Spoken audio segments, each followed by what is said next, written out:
just look at one point, keep your eyes nice and still. We're going to record the EEG data, and then we're going to compute a brain map, which is going to show Mike's brain like a map of the world.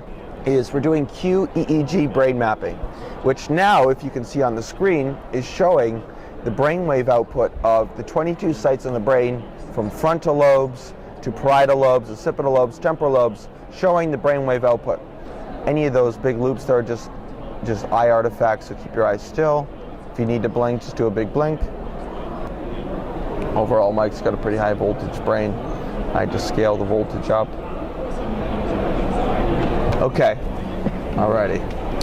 So what we see here is, this is the frequency spectrum from delta slow wave activity to theta, to alpha, to beta, to high beta, which are much faster brain waves. This is showing how your brain compares to a normative database, this top line here.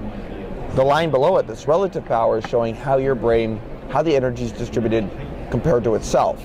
Or they're all yours. Okay. They're just showing your brain what it's doing in different frequencies. Now, whenever you see blue, it means that there's a deficiency, underactivity. Whenever you see red, it means overactivity. So now when we look at delta, there's in some of the occipital lobes, is how's your memory been? Horrible. Yeah. Like now, horrendous. I can't. This totally makes sense, because in order for us to encode and remember and store information, our brain actually has to drop down to a theta state in which the hippocampus and other regions organize and consolidate information. So when we're not getting to theta, our brain's been exposed to the information, but it's not organizing, systematizing it into memory. Now, the biggest problem here is that the deficiency in theta is greatest in the temporal lobes, some of the memory centers and emotional centers. When you have the deficiency there, it's telling me that those networks may be highly stressed and aren't functioning in an optimal way.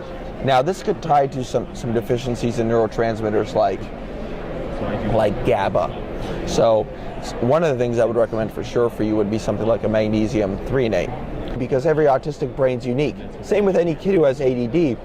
So having the brain imaging is really important to see precisely where the brain's at, where the imbalances are, and the speed is communicating, see where your brain's running fast or slow, and then design a tailored neuroplasticity game plan to optimize your brain, which includes neurofeedback, neurofield, neurolinguistic programming, hyperbaric oxygen therapy, brain nutrition, and complete game plans to rewire and optimize the brain.